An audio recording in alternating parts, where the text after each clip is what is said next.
그럼 411번을 한번 가볼게요. 이런 문제가요, 여러분. 이웃하는 부항 사이의 관계, AN 플러스 1과 AN 사이의 관계를 구하는 이런 식이 생각보다 쉬울 수 있어요. 음식 재료들과 함께 1200ml의 물이 들어있는 냄비가 있는데 맛있게 만들기 위해서 냄비에 80ml의 물을 더 넣고 그 다음에 4분의 1은 그 다음에 증발시키는 그런 과정들을 n번 반복한다고 했을 때 냄비 안에 남아있는 물의 양을 AN이라고 하자. 첫 번째, n번 반복했을 때 남아있는 냄비의 양을 AN이라고 한다고 했으니까 여기서 A1이라고 한다면 한 번 반복했을 때를 말하는 거야. 한 번 했을 때. 그러면 첫 번째 하는 1200에다가 80을 더해서 4분의 1은 증발하니까 남는 건 4분의 3이겠죠. 이렇게 계산한 값을 원한 것일 거다. 960. 요게 이제 4로 나눠 떨어지기 때문에 약분이 되거든요. 자, 그 다음에 그럼 이거를 계속하면 어떻게 되겠니? A2, A3 막 구해가지고 막 패턴 구할 필요도 없어요. 자, 봐봐. 다음 항은 이 점항에다가 어쨌든 계속 80을 더할 거고 남은 건 전체 4분의 3일 거야. 이게 끝이야. 그래서 AN 플러스 1을 푼다고 하면은 4분의 3 AN 플러스 60 그치? 그래서 A3은 그럼 선생님 A3은 어떻게 구해요? 어쩔 수 없어 얘들아. A1, A2 이렇게 대입해가지고 A3 구하는 거야. 어차피 물어보는 게 그렇게 큰 게 아니잖아. 몇 번 대입하면 되는 거지. 그 다음에 411번은 지금 첫 번째 정사각형 부분이 있는데 n단계에 있는 2번 문제예요. 412번은 2번 문제. 위에 거는 뭐 됐고 n단계에 있는 정사각형 모양의 타일의 수를 AN이라고 할 때 이렇게 물어봤어요. 1단계에 하나였거든요. 근데 2단계에 보면 이 하나의 정사각형을 둘러싸고 4개가 늘어나요. 그래서 이제 5개가 되죠. 이제 플러스 4가 되죠. 근데 3단계를 보면 8개가 늘어나요. 왜냐면 이제 이 겉에 있는 4개를 둘러싸고 또 2개씩 늘어나니까 해보시면 늘어나는 것만 세면 이렇게 늘어나요. 제일 바깥쪽에 늘어나는 것만 셌을 때 그 다음은 얼마가 늘어가겠어요? 12가 늘어가겠지. 그러니까 늘어나는 그 더해지는 숫자 자체가 수열이죠. 더해지는 숫자 자체가 수열이야. 얘네들이 어떤 수열을 갖고 있어요? 4n이라는 수열을 갖고 있잖아요.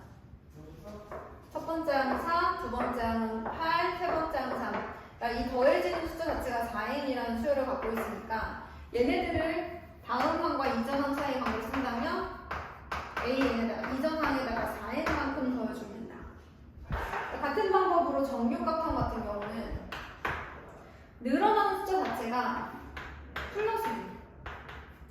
또 겉에 늘어나는 것만 딱 이제 원래 있던 거 말고 딱 늘어나는 것만 세보면 플러스 12 이렇게 돼요. 그러면 얘는 이 늘어나는 수 원래는 공차 자리에 있었던 저 친구들이 공차가 아니라 일정한 수가 더해지는 게 아니니까 이 늘어나는 숫자 자체가 6n이라는 수열을 갖고 있잖아요. 그러면 얘는 이제 bn이라는 수열을 한다면 bn 플러스 1은 bn 플러스 6n이다 이렇게 된다는 거죠. 외계어 같나요? 요거는 이해되시면 하고 안 되면 이제 조금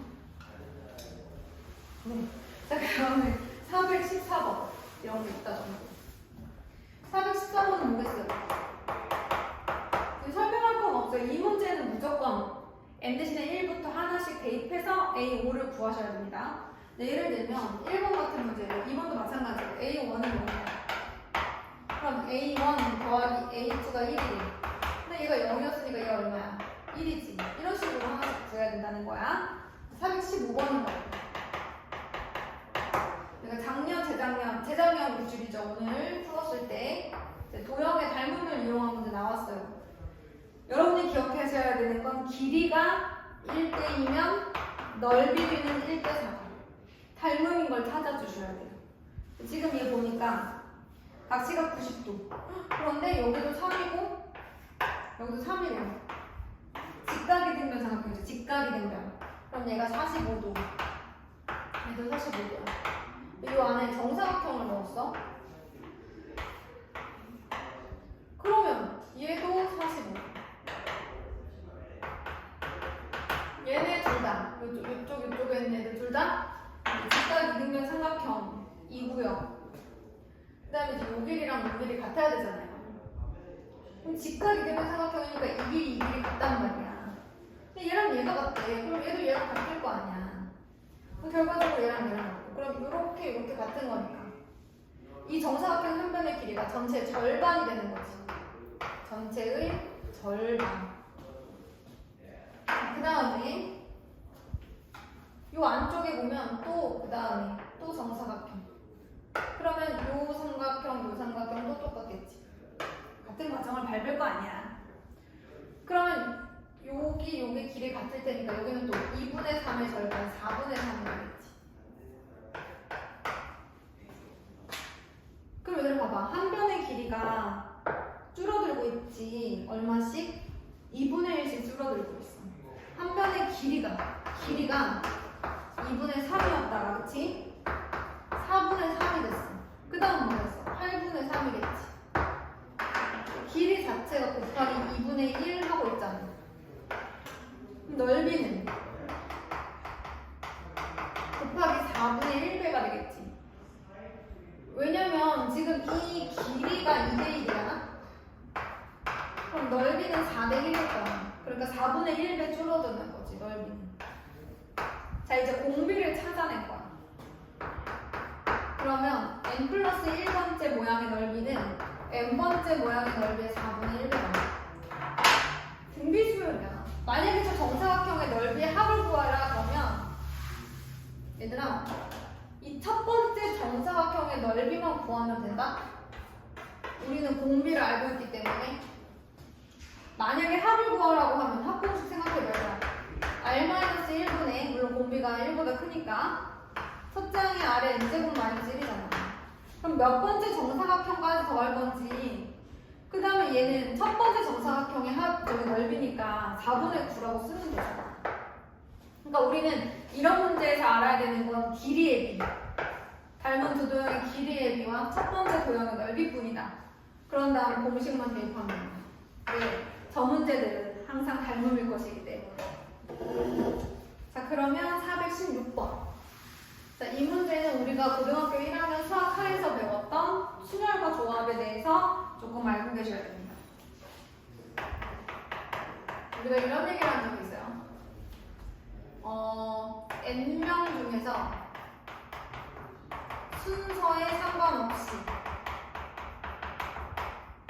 2명을 선택하는 경우에서 이걸 조합, n, 컨비네이션이라고 했고 이 기호는 생각 안 해도 괜찮아요. 어쨌든 순서를 상관없이 2명을 선택하면 순서를 생각해서 2명을 뽑는 경우의 수를 구한 다음에 뽑은 2명을 1렬로 나열하는 것만큼 나눠주라고 했어. 악수를 한다는 건 A, B가 악수를 하나, B, A가 악수를 하나 같은 것이기 때문에 순서가 상관이 있다 없다? 없다. 뽑는 순서가 상관이 없어. 그래서 지금 보면 어느 부부 동반 모임에 참석한 사람들이 모두 자신의 배우자를 제외한 나머지 모든 참석자와 악수를 하겠대. 그러면 이 모임에 n쌍의 부부가 참석하였을 때 이루어진 악수의 총횟수야. 자, 한 쌍의 부부가 참석했어. 악수는 이루어지지 않아. n쌍일 때 AN이니까 n쌍일 때 이루어지는 악수의 횟수니까 한 쌍이면 이루어지지 않아. 왜냐면 배우자끼리는 악수를 하지 않는데. 그럼 두 쌍이 모였어. 그럼 얘들아 4명이 모인 거야. 자, 4명 중에서 순서 상관없이 2명을 악수할 2명을 선택하는 경우의 수와 똑같아. 악수할 2명을 선택하는 경우의 수랑 똑같아? 그럼 6번이잖아. 악수를 하는 횟수가. 왜냐면 2명을 선택하는 횟수나 악수를 하는 횟수는 똑같으니까. 그러니까 전체 중에서 악수를 할 2명을 선택한다고 보면 돼. 그 모든 경우의 수가 악수를 할 횟수야. 어렵지? 자, 근데 한번 잘 생각해봐. 잠깐 스탑하고. 자, 두 쌍이면 6번인데 이 중에는 배우자인 두 사람이 악수를 하는 경우의 수가 들어가 있을 거란 말이야. 그지? 그래서 A2는 어떻게 돼? 두 쌍이면 이렇게 이렇게 배우자들 이렇게 있다고 하면, 두 부부가 있다고 하면 얘네끼리 악수하는 거랑 얘네끼리 악수하는 건 빼주라고 했으니까 6 빼기 2에서 사실은 4야. 그럼 세 쌍이 뭐였어? 몇 명이야? 6명이지. 6명 중에 악수를 한다 그러면 순서 상관없이 6명 중에 2명을 선택하는 경우의 수라고 생각해.